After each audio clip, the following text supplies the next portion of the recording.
Assalamualaikum warahmatullahi wabarakatuh. Perkenalkan, nama saya Dina Rahayu, mahasiswa semester 7 Fakultas Ekonomi dan Bisnis Islam, jurusan Ekonomi Syariah UIN Sunan Gunung Jati Bandung. Di sini saya akan sedikit membahas tentang urbanisasi dan migrasi pedesaan perkotaan. Urbanisasi dan migrasi desa kota telah menjadi peristiwa yang mendominasi perubahan sosial, ekonomi, dan demografi di banyak bagian dunia. Fenomena ini tidak hanya mempengaruhi bentuk pemukiman, tetapi juga menciptakan perubahan dalam kehidupan masyarakat, struktur pekerjaan, dan tuntutan terhadap infrastruktur perkotaan. Urbanisasi dan migrasi desa kota merupakan aspek penting dalam dinamika perubahan sosial, dan kita akan mengeksplorasi teori-teori yang mendasari tentang pemahaman urbanisasi serta kebijakan yang telah diterapkan untuk mengelola perpindahan penduduk ini. Peningkatan urbanisasi adalah hasil dari berbagai faktor seperti industrialisasi, peluang ekonomi, dan perubahan dalam gaya hidup. Ini telah mengubah wajah desa-desa dan kota-kota serta memberikan dampak yang signifikan terhadap kehidupan penduduk. Urbanisasi juga terkait erat dengan migrasi desa kota, di mana individu dan keluarga memutuskan untuk meninggalkan lingkungan pedesaan mereka untuk mencari kehidupan yang lebih baik di kota-kota yang seringkali menawarkan lapangan kerja yang lebih beragam. Dalam rangka untuk memahami urbanisasi dan migrasi desa kota, kita harus merambah teori-teori yang mendasarinya.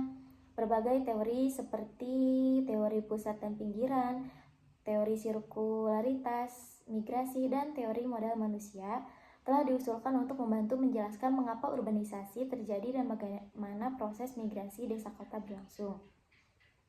Namun, tidak hanya pemahaman teoritis yang penting, kebijakan-kebijakan yang dibuat oleh pemerintah dan lembaga-lembaga terkait memainkan peran kunci dalam mengelola urbanisasi dan migrasi desa kota.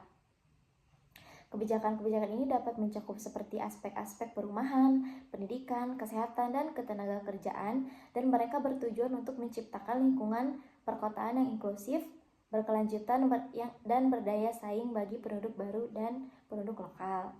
Menurut KBBI sendiri, pengertian migrasi adalah perpindahan penduduk dari satu tempat, negara, atau sebagainya ke tempat yang lain untuk menetap. Migrasi merupakan perpindahan penduduk dari satu daerah ke daerah lain. Nah, migrasi juga dibagi menjadi dua, yaitu ada migrasi internasional dan migrasi nasional. Migrasi internasional adalah perpindahan penduduk yang dilakukan antar negara, sedangkan migrasi internasional dapat dibedakan menjadi dua, yaitu imigrasi. Yang pertama, imigrasi adalah suatu perpindahan penduduk dari negara lain ke dalam suatu negara. Sebagai contoh, orang Malaysia masuk ke Indonesia. Yang kedua ada imigrasi. Imigrasi adalah perpindahan penduduk dari suatu negara menuju ke negara lain. Sebagai contoh, orang Indonesia yang bekerja ke Malaysia. Lalu yang ketiga ada remigrasi. Remigrasi adalah perpindahan penduduk yang kembali ke negara asal. Sedangkan migrasi nasional adalah suatu proses perpindahan penduduk di dalam suatu negara. Migrasi nasional terdiri atas beberapa jenis. Yang pertama yaitu ada migrasi penduduk sementara atau disebut juga sebagai sirkuler. Yang kedua ada migrasi penduduk menetap. Seperti yang telah disebutkan tadi, bahwa sebelumnya ada dua faktor yang mempengaruhi urbanisasi, yaitu faktor pendorong dan faktor penarik.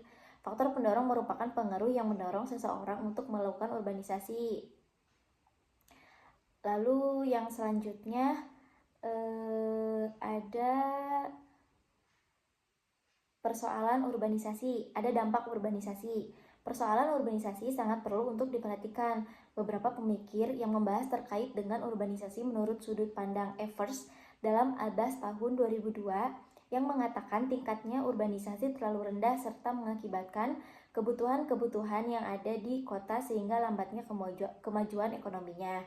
Namun, menurut Keban, pemrosesan urbanisasi tidak terkendali serta adanya hierarki kota dapat menimbulkan berbagai akibat negatif seperti permunculan gejolak kemiskinan juga di kota, terdapat ketimpangan income per kapita, pengangguran, kriminalitas, polusi udara, dan lain-lain. Kemudian yang selanjutnya ada laporan dari Bank Dunia mengenai pertumbuhan urbanisasi Indonesia selama 10 tahun terakhir. Pertumbuhannya dinilai lambat jika dibandingkan dengan negara-negara lain. Lambatnya pertumbuhan urbanisasi dikarenakan wilayah Indonesia yang imbang antara perkotaan dan pedesaan. Pada tahun 2019, populasi Indonesia yang tinggal di perkotaan meningkat hingga 55,99%. Populasi terbanyak berada di kota Jakarta yang mencapai 273 juta penduduk. 3 kota lainnya seperti Surabaya, Bandung, dan Bekasi.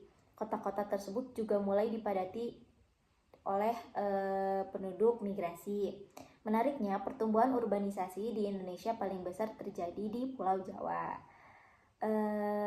Mungkin dari bahasan kali ini sekian. Untuk kurang lebihnya mohon maaf. Assalamualaikum warahmatullahi wabarakatuh.